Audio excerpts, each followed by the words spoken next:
अभी ये जो 5 अवस्था होती है जैसे अरिहंत, सिद्ध, उपाध्याय, तो जैसे कोई मुनि तप करते हैं तो हमें ज़्यादातर ग्रंथों में उल्लेख मिलता है कि अरिहंतों को नमस्कार। फिर ये बाकी 4 अवस्था के जो है क्या वे भी तीर्थंकर ही होते हैं या वो मोक्ष जाते हैं? सभी पुरुष मोक्ष नहीं जाते हैं। जो मोक्ष जाते हैं उनमें भी सब तीर्थंकर बनकर मोक्ष नहीं जाते। जिनने तीर्थंकर नाम कर्म का बंध किया है उनको ही तीर्थंकर पद प्राप्त होता है। दूसरे मुनि भी केवल ज्ञान प्राप्त कर सकते हैं, पर तीर्थंकर नाम कर्म का बंधन नहीं किया है, इसलिए उसके अभाव में उनको तीर्थंकर नहीं कहकर केवल भगवान कहते हैं। तो भगवान कितने भी हो सकते हैं, लेकिन भरत क्षेत्र में एक काल में 24 ही तीर्थंकर होते हैं, क्योंकि यहाँ पर उतने ही जीवों का तीर्थंकर प्रकृति के साथ जन्म हो सकता है। परंतु उनके रहते अथवा उनके पश्चात काल में अन्य कितने भी मुनि तप करके केवल ज्ञान प्राप्त कर सकते हैं, भगवान बनकर मोक्ष जाते हैं।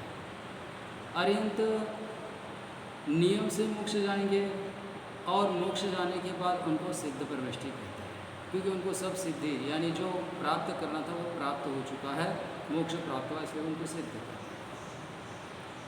अरिहंत इसलिए कहते हैं क्योंकि उन्होंने 4 घातिया कर्म रूपी शत्रु का नाश किया है। अरिहननाथ अरिहंत, घातिया कर्म रूपी शत्रु का नाश करने से उनको अरिहंत कहते हैं। जिन्होंने अभी केवल ज्ञान प्राप्त नहीं किया है किंतु मुनिपद धारण किया है, वे मुनि 3 प्रकार के से होते हैं, आचार्य, उपाध्याय और साधु।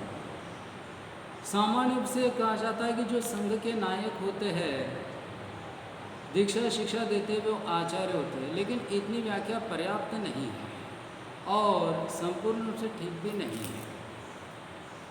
शास्त्र में आचार्य की परिभाषा दी है जो ज्ञानाचार, दर्शनाचार, तपाचार, चारित्राचार और वीर्याचार, इन 5 आचारों का स्वयं आचरण करते हैं, दूसरे मुनियों को भी उसमें प्रवृत्त करते हैं, वे मुनि आचार्य होते हैं। उसमें संघ होना अनिवार्य नहीं है। जैसे हम शास्त्रों में दर्शनाचार्य की कथा पढ़ते हैं, उनके पास कोई संघ था इसका कोई उल्लेख नहीं है, इसीलिए उन्होंने अपनी वृद्धावस्था में अपना ज्ञान आगे सुरक्षित रखने के लिए अन्य संघ के मुनियों को अपने पास बुलाया और उनको पढ़ाया।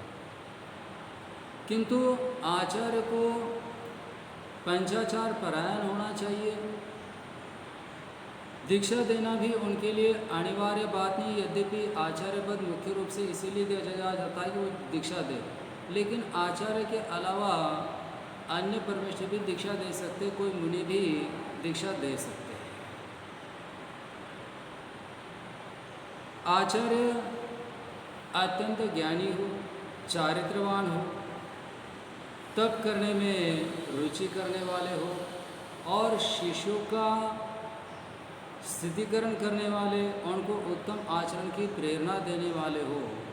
ये सारे गुण जिन किसी मुनि में हैं, वे मुनि भी आचार्यत्व कर सकते हैं अथवा आचार्य स्वयं अपने ऐसे शिष्यों को आचार्य पद देते हैं।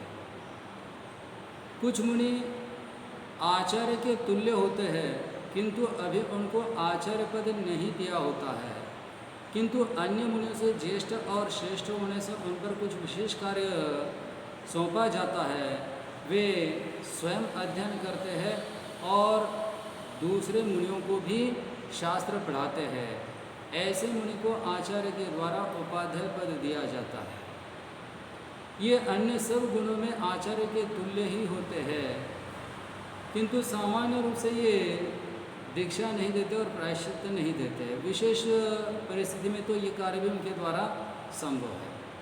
और जिनको ना आचार्य पद प्राप्त है ना उपाध्याय पद प्राप्त है, जो निरंतर अध्ययन और तप करने में लगे रहते हैं, उन मुनियों को साधु परमेष्ठी कहते हैं अथवा सामान्य रूप से केवल मुनि कहते हैं।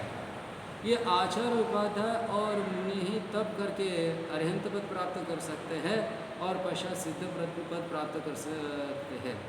इस प्रकार जैन धर्म में इन अरिहंत सिद्ध आचार्य उपाध्याय और साधु इन पांच को परमेष्टि कहा जाता है। 5 संख्या होने से इनको ही पंच परमेष्टि कहते हैं। यहाँ पर परमेष्टि शब्द का अर्थ है इंद्र चंद्रादि वंदित पदे स्थित, जो इंद्र आदि देवों के द्वारा भी वंदनीय ऐसे परम पद में स्थित है, उनको परमेष्टि कहते हैं। तो ये अरिहंत से लेकर साधु तक की परमेष्टि जग में अत्यंत श्रेष्ठ है। देव भी इनकी पूजा करते हैं, इसलिए मनुष्यों को भी इनकी पूजा अवश्य करनी चाहिए।